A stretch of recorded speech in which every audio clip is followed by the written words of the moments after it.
Você, como músico cristão, qual é a sua grande motivação para louvar e adorar a Deus?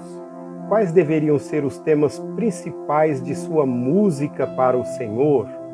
A compreensão destes assuntos com certeza farão uma diferença enorme na sua vida como músico cristão. Então fique comigo neste vídeo para que reflitamos sobre estas questões. Mas eu vou pedir para que você se inscreva no canal se ainda não é inscrito, curta e compartilhe este vídeo e assim você estará ajudando o nosso canal a crescer e a alcançar muito mais pessoas e também estará ajudando pessoas a entender as verdades mais profundas da Bíblia Sagrada. Voltemos para o nosso vídeo. Vamos buscar as respostas para as perguntas que fizemos há pouco em uma música de um dos maiores personagens da Bíblia Sagrada.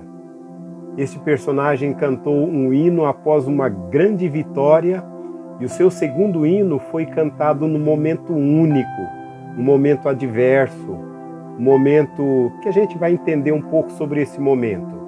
Mas você já sabe de quem eu estou falando? Sabe quem é o nosso personagem? Hoje vamos falar sobre o segundo hino de Moisés. O primeiro hino, Moisés cantou após atravessar o Mar Vermelho, Êxodo capítulo 15.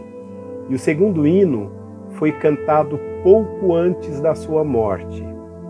E é interessante que Deus fala com Moisés que depois da morte de Moisés, o povo se desviará, o povo vai se afastar de Deus, vai adorar a outros deuses, vai atribuir as coisas boas que Deus havia feito por ele a outros deuses. E é nesse contexto que o Senhor ordena a Moisés o seguinte, Deuteronômio 31:19. Agora escrevam para vocês esta canção, ensinem-na aos israelitas e façam-nos cantá-la, para que seja uma testemunha a meu favor contra eles. Percebe que Deus pede para que seja escrita uma canção, ensinada ao povo e que o povo passe a cantá-la. Sabe por quê? Por algumas razões. Uma delas é que a música fica gravada com maior facilidade na mente da maioria das pessoas. E o povo deveria aprender esta música e cantar sempre. Uma outra razão é que essa música seria uma testemunha a favor de Deus e contra o povo de Israel. Na realidade, não apenas contra o povo de Israel, mas contra todo ser humano. Então, essa música, ela é o estabelecimento de um tribunal do júri. Acompanhe comigo. Abra sua Bíblia em Deuteronômio capítulo 32, porque essa música está no capítulo 32 de Deuteronômio. E o que nós temos aqui é o seguinte, Deus tem uma queixa contra o seu povo. E aí ele estabelece o tribunal. E vamos observar esses passos do tribunal. Em primeiro lugar, as testemunhas são convocadas. Isso nós temos nos versículos de 1 a 6. Segundo, o discurso de acusação é apresentado nos versículos 7 a 14. Em terceiro lugar, é feita a acusação direta, versículos 15 a 18. Na sequência, é apresentada a sentença, versículos 19 a 26.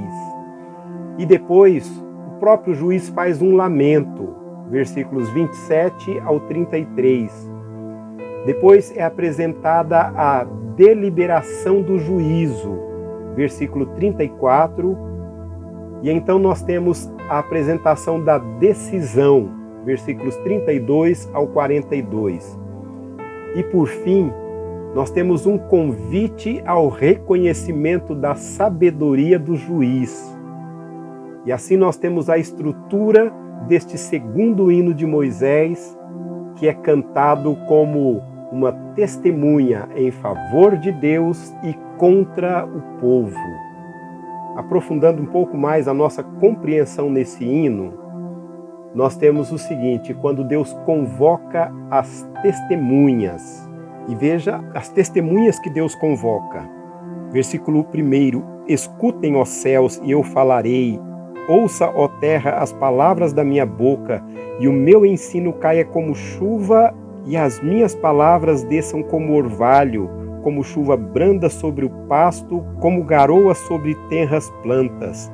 E aqui o Senhor convoca essas testemunhas, e depois o texto se dirige a apresentar o próprio Deus, e fala de Deus como sendo Ele a rocha. E é interessante a gente observar que neste cântico, neste hino, a palavra rocha, ela aparece 8 vezes nessa minha tradução.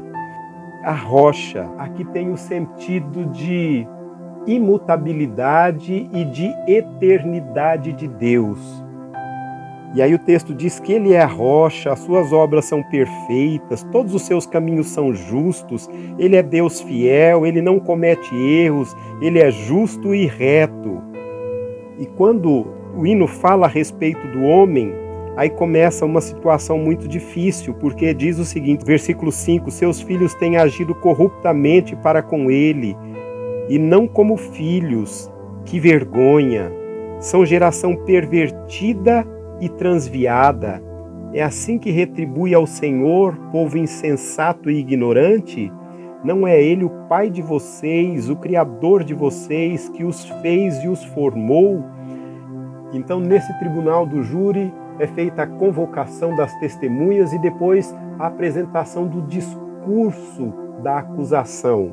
E a base dessa acusação, ela está na história, naquilo que Deus fez pelo seu povo. E a gente tem versículos 7 a 14, onde no versículo 7 nós lemos: lembrem-se dos dias do passado, considerem as gerações há muito passadas, perguntem aos seus pais e eles lhes contarão, aos seus líderes e eles lhes explicarão.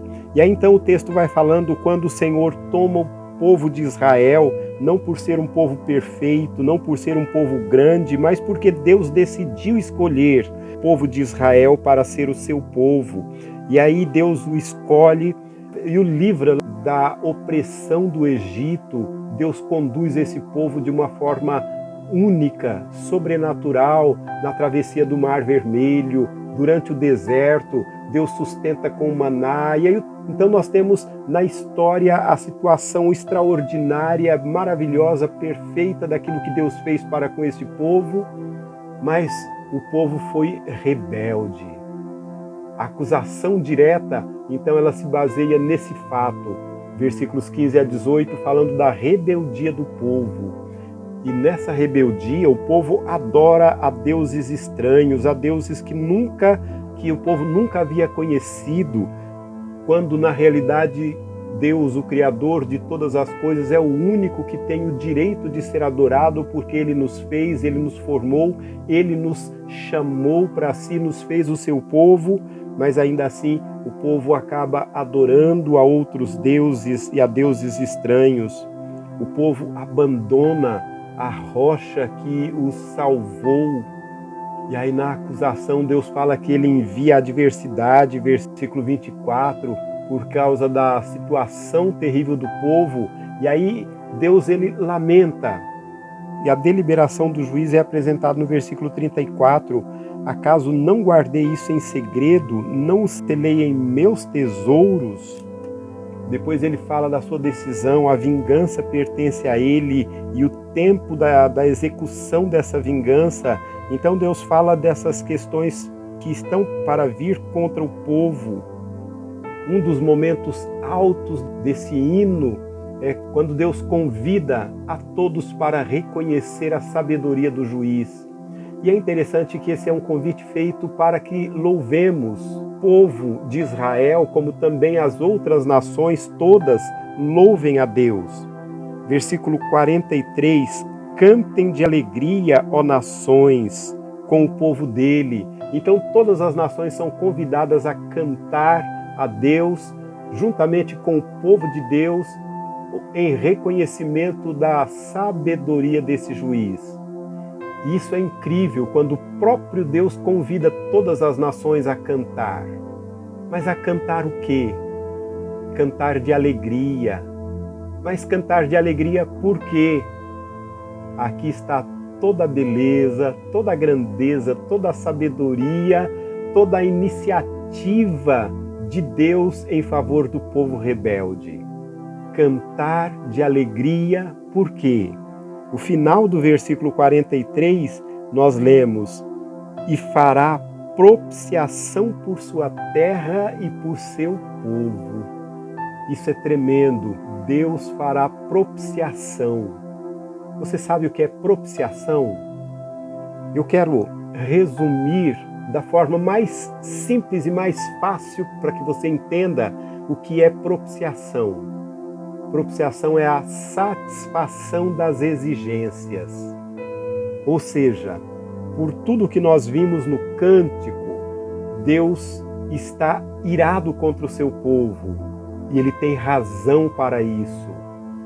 Ele tem que trazer justiça, Ele tem que trazer juízo, julgamento sobre este povo e Ele está certo em fazer isso. Esse povo tem que sofrer terrivelmente por aquilo que fez contra Deus, e Deus está certo ao fazer tudo isso.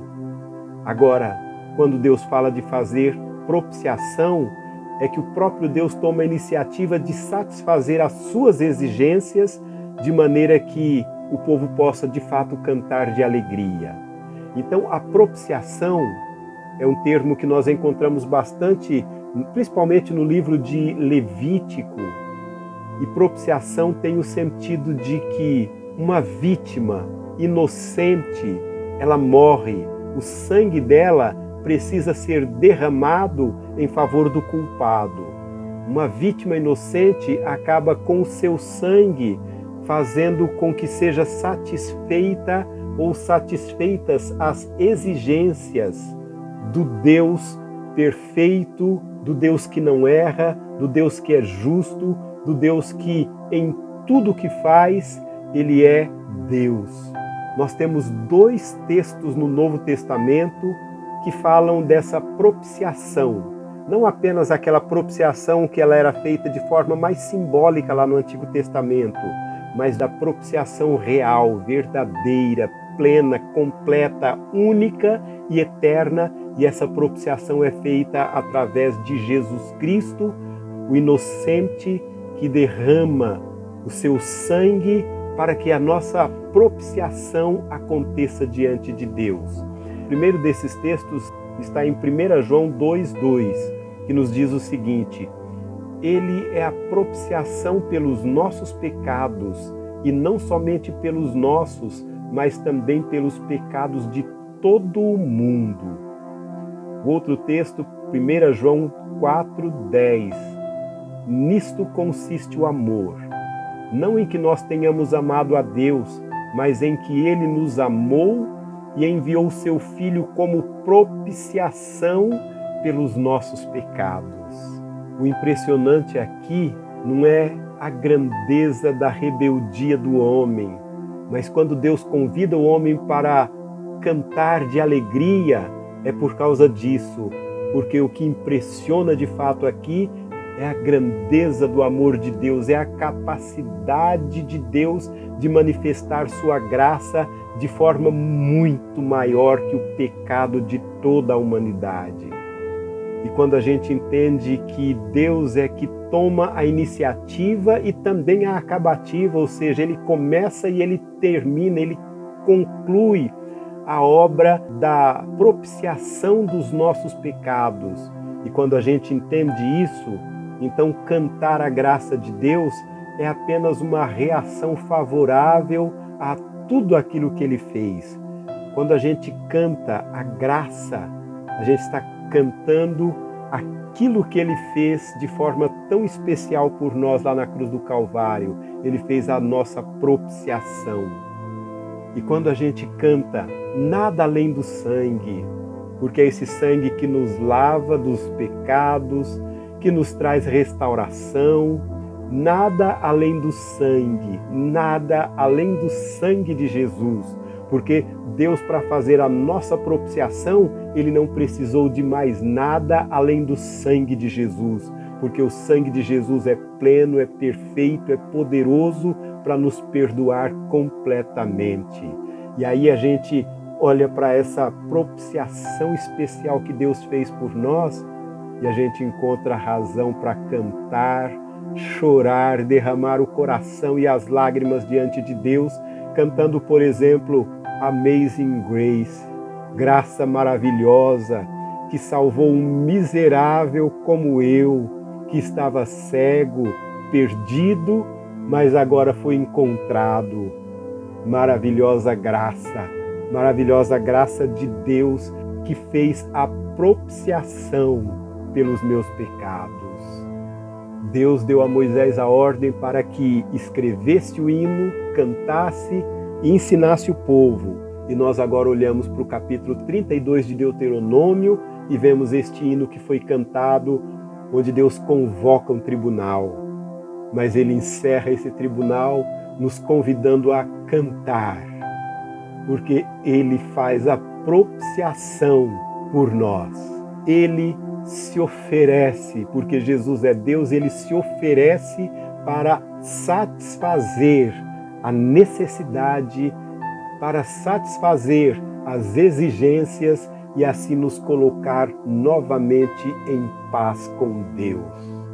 Se inscreva no canal, divulgue este vídeo, Deus te abençoe poderosamente.